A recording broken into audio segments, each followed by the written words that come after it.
Hello everyone, and welcome back to a new episode of Silicon Zeros. We finished off Combiner last episode. What was this about? Oh, it adds two numbers, yeah. And we've been figuring out how all these chaotic, non-resolved values work in the brave new world of Milotics. And we have swap and copier as our two options, both marked as hard-ish. Copier seems like the one that's headed towards all the future ones, and swap is sort of off to the side. Well, we'll take a look at swap first. Laszlo was busy, so I went and talked to one of our big customers for him. I was mighty nervous. I've always been better with machines than with people, you know? But it went pretty well. I even got us a new contract for a machine that swaps the contents of memory slots 0 and 1. There's a bonus for early delivery, so we really need it this week. Get on it already. Okay. So I only get one reader.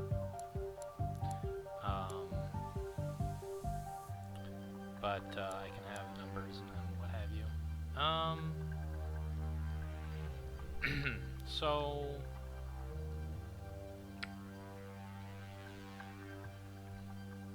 since we only have one reader, we're going to need a counter to decide what slot to read from. Ooh. And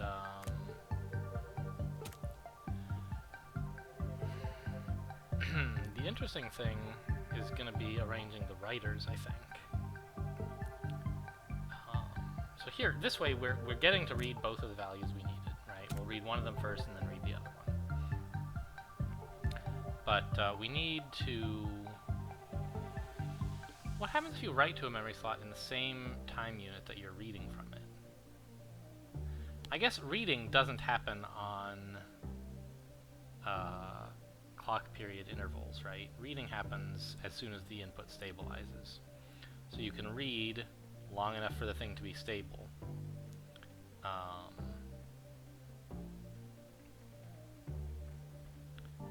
And then you can write to that value and you'll be fine. So...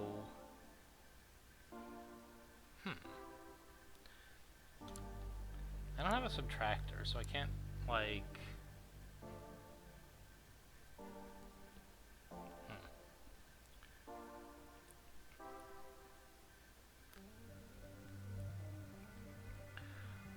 I guess the thing to do is...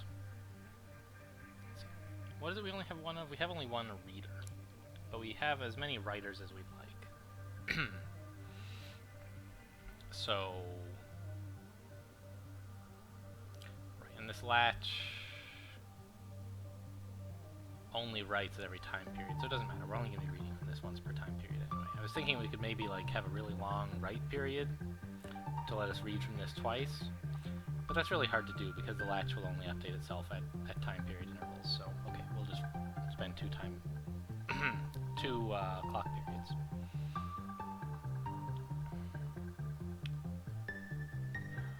So I think we need to do the thing we've been doing for a while. Let's go grab our slow stall here. It's just a excuse me, just a latch attached to a register. Okay, and really it's just a register right? So what I want to do is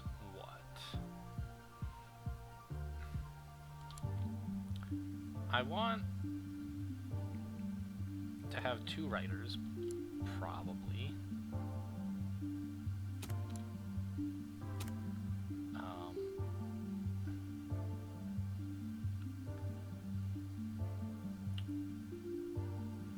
Do I need them both delayed? I think I probably do.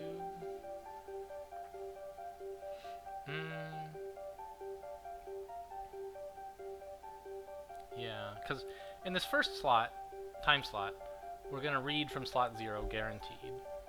And if we write it to slot 1 in that same time slot, we will never be able to read what used to be in slot 1. So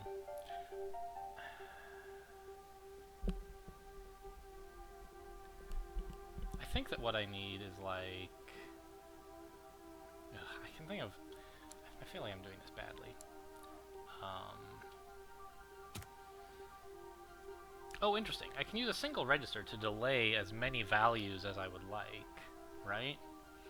So what I'm thinking is this will write to slot 0 and this will write to slot 1. But I don't want that to happen right away, so I'll put the 1 that we're supposed to write into a register here, saying don't write it until the second time slot. Meanwhile, the value that we read in slot 0, hang on. Well, first of all, I plugged them into yeah, they're not plugged into matching places.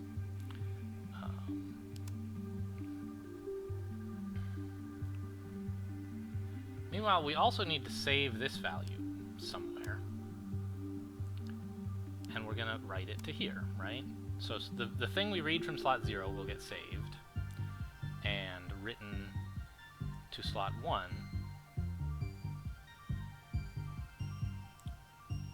So in fact, we don't really need to delay the 1, do we? We can just put it right there. And we need another number that says slot 0, I think. No, because we can use this. We have a 0 here that we can dump into a register, I think, to delay it getting here. So let's just make this a little bit bigger. Maybe we need 4, probably not. Put this 0 here, and that. And then feed this directly to here, right? So the idea is the value at memory slot 0 will be available here right away, but the place to write it to, i.e. slot 0, will not become available until the next time period. So it won't write anything in the first slot. And then this guy, it'll have a 1 available to write immediately, but it won't know what to write until the next period because that's coming out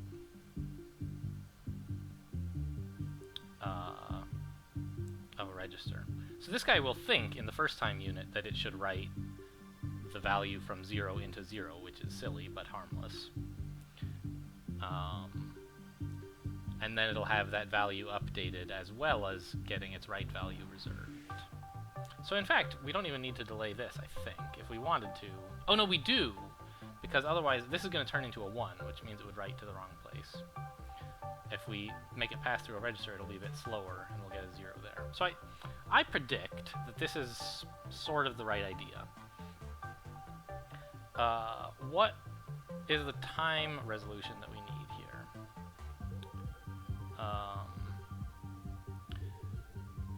This is outputting a 0 right away, so we need to wait for 12 time units for this to propagate, after which it'll read a thing and put it here. And we'll need to wait for 2 time units for that to happen. But the rest of this stuff we can, we won't need to wait on. So it's 15 time units to get this first write, the registers ready. But it's actually 12 plus... Well? Yeah, this has a data dependency on this. So the first clock cycle we could do in 15 units, but I think the second clock cycle will take 25? That's my prediction. Oh, and look at that. We have 50 ticks to work with, so that sounds about right. So let's see what happens here. Obviously we could advance a little more quickly, but I don't know, it's sort of satisfying to see the things click around. So we're getting to watch right as an interesting transition happens, I guess, is useful. So we've read a 37, and we're sending it here, but it won't actually be written exactly. This thing is ready to write, but there's nothing for it to write, so that's fine. Now the latch is stabilizing, or the registers, I should say, are stabilizing.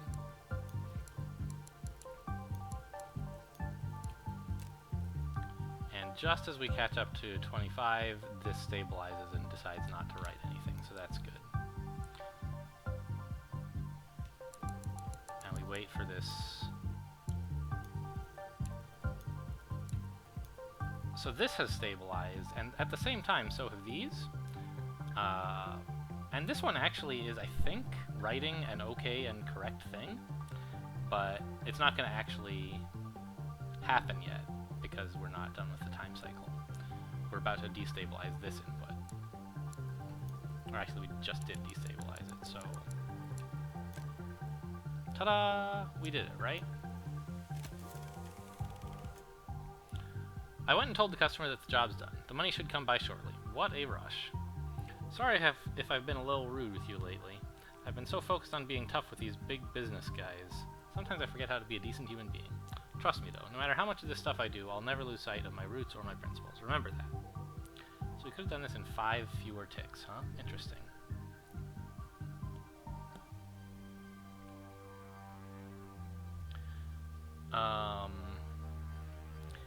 Five fewer ticks. That suggests to me that we actually do it in one single very long clock cycle somehow. But I don't see how that's possible, because we need to read 2 different things out of this. Which means the input to this needs to be stable for 12 cycles, and then become unstable somehow after that. And I'm not sure what could destabilize it. We don't have anything that takes that long to write, do we? Maybe we do. We could build a custom delay out of, like, a bunch of adders wired together in sequence who add 0. I'm not sure that makes any sense. The final adder at the end wouldn't be stabilized until the whole thing got through, which means that it would be outputting chaos. It wouldn't be outputting something useful like 0. Alright, well, whatever. I'm not too bothered by it. Let's see what the deal is with copier. Carol's working on a secret project right now, so she told Alicia and me to have you work on the most important things we could come up with in the meanwhile. Alicia's had her turn, so here's mine. Just copy each value in memory to the next slot. This one's a doozy, friend. You'll see why when you finish it. So we get 20 ticks per value plus 40 more ticks. And I see some years in the memory. Copy each one to the next. Okay, so we are actually supposed to shift down, right? We're supposed to, we don't get, like, copy 0 into 1 and then copy 2 into 3. You have to copy 1 into 2 as well. So you kind of have to save each value just before you overwrite it, I guess. Doesn't seem too bad. Writes, latches, and registers. Okay. So it's kind of interesting, actually, the difference between a latch and a register. Like, what is a latch except a single register value, right? The only difference I can see is they have a different initial value. A latch starts at 0 and a register starts at 0. Otherwise, a register is, like, strictly better than a latch because it can hold more things. Interesting. Don't know what to do with that assessment, but there you go. I have made the assessment. So we need a counter that's going to represent the slot that we're reading.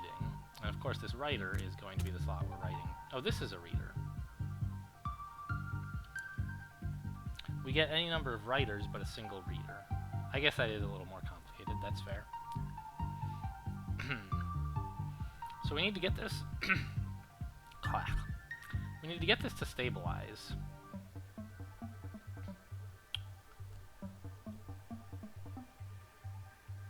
To read out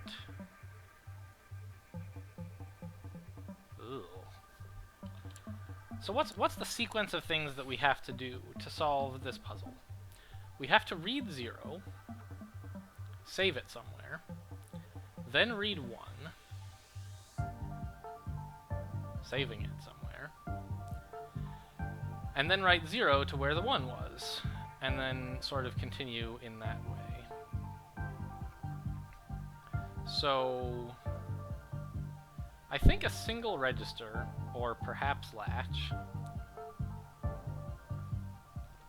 is enough storage for that. In fact, I think it should be a latch. No, sorry, a register, because otherwise we would start writing zeros to uncomfortable places. Maybe that would be fine. It doesn't matter what we leave in 0 at the end, right? I think. No, we have to leave it alone. Okay, so we're going to save that into a register. And we'll probably also store this in the register as well, the previous address to write to.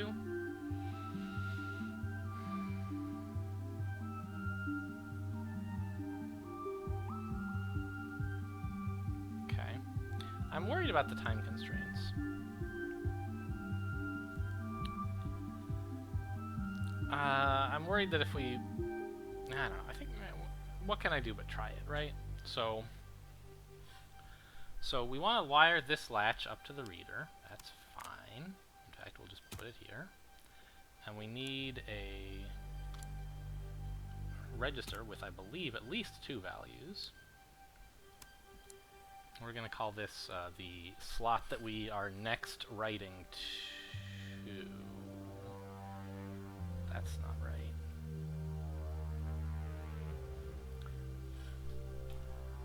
I guess we want to do that as the slot that we're next writing to. So here's the thing. The 0 that we read shouldn't... No, it gets written to 1. Yeah, okay.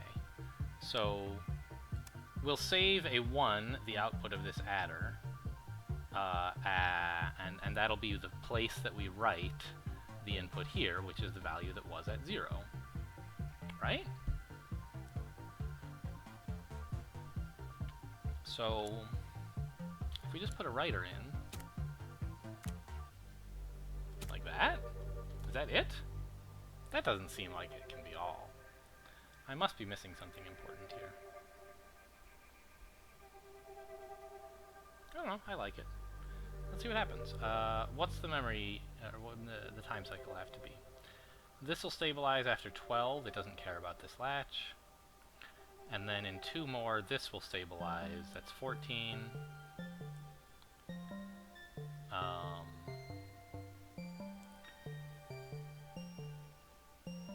And we don't care about when this stabilizes because it won't do anything in the first cycle. Meanwhile, this is the other half of the dependency graph, and it also takes 14. So I think that we can just make the clock cycle be 15 and be, like, done. This seems like it's going much faster than it should. I don't know what I'm missing, but there must be something pretty important here. Okay, so we've read we're working on reading the memory value. We got an 1865, and we're saying, please store into slot 1 an 1865. That stabilizes just in time, and it's committed. Now that's what we're writing, to slot 1 and 1865. Ooh. Is this write going to destabilize this reader? I don't know. It might. But that'll happen at the end of the cycle, right? The writer won't write until the cycle is over, by which time we'll have committed the values. I think this is fine.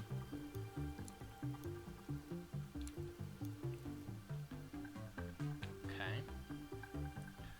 So the reader has just become stable.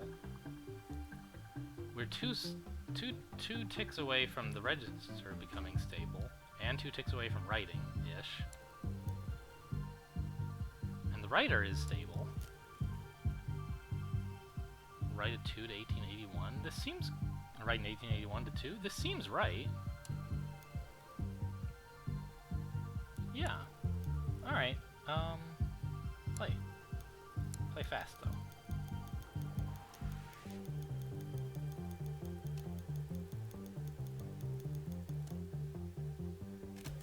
Huh.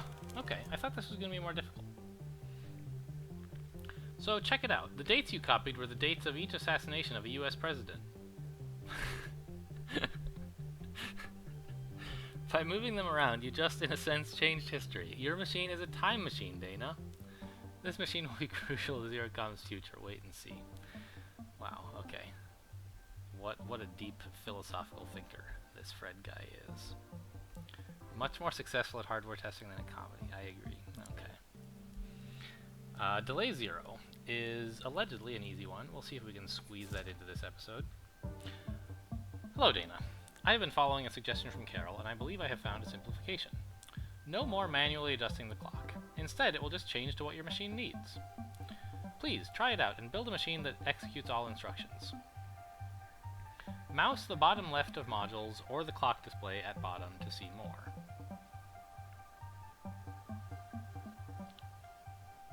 Okay, so it basically waits until everything has stabilized and then declares the clock over or something? Or chooses a clock period long enough that the longest dependency chain will be exactly satisfied. That's a convenience. Okay, so we have this zero mem thing, which we already wrote once, right? We can just go grab this. Zeros? No.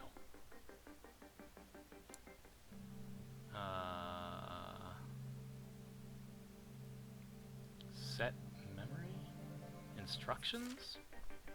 Here's our zero mem machine. Copy.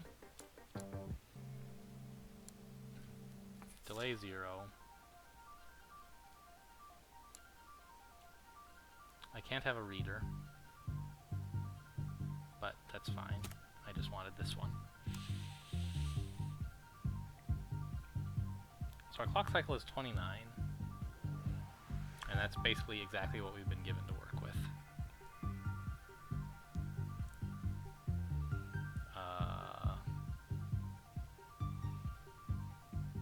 Is there any way we can avoid needing this 0? I don't think so. There's nowhere else that a stable 0 is going to be sitting around. Okay, well, let's just test it.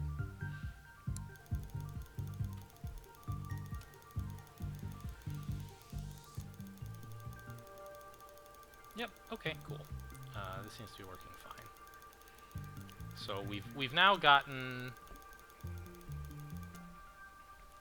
What was the point of all this? Dana, I do not know what went wrong. I thought I knew, Jack. How could you do this to us? What will become of my vision, my beautiful dream? I wish I had the answers, but I do not. For now, I will work on keeping the investors off your backs. Carolyn must lead while I am gone. Good luck, my friend. So, what I mean is, we learned all this stuff about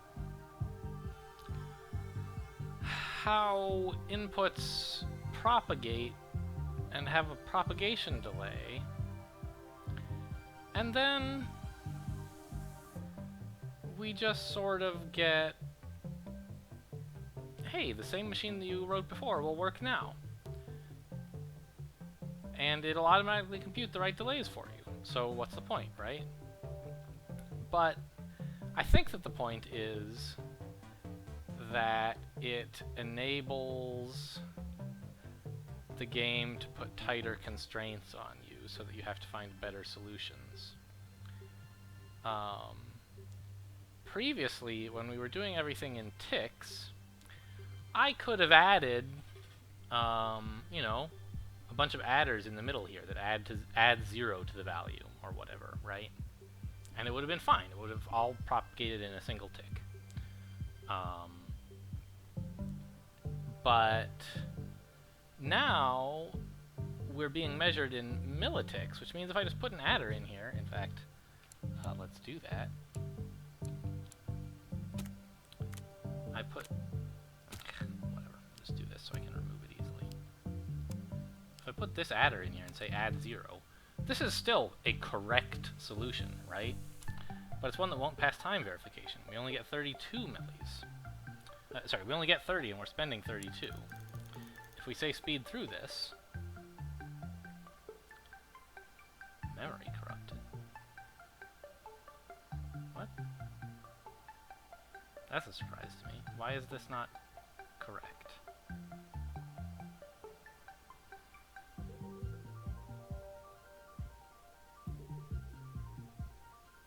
What? Okay, let's test this again and a little slower, see what happens.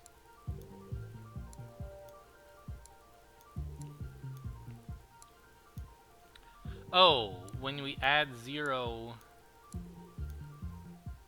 to an instruction. Okay, that was the wrong place to have put the 0. Very funny. Fine. So you can't add a number to an instruction, whatever.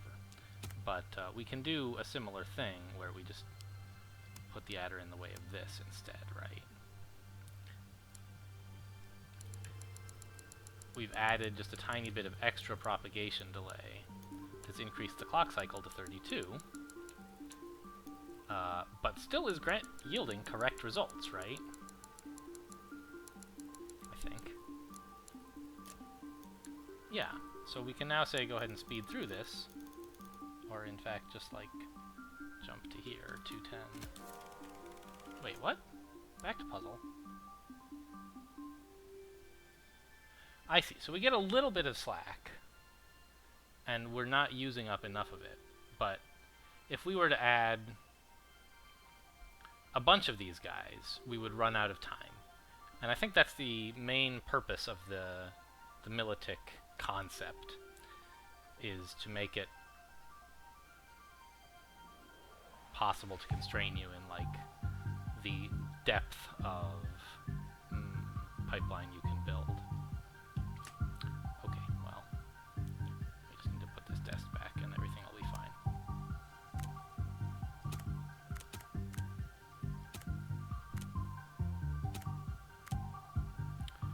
Right, test. Now we're at 29. So you can see what I mean, though, like, I hope. In principle, we could do enough of that that we would run out of time, add to 0 enough times. Whereas with the old full tick solution, everything was instantaneous and we didn't have to worry about the depth of our pipeline.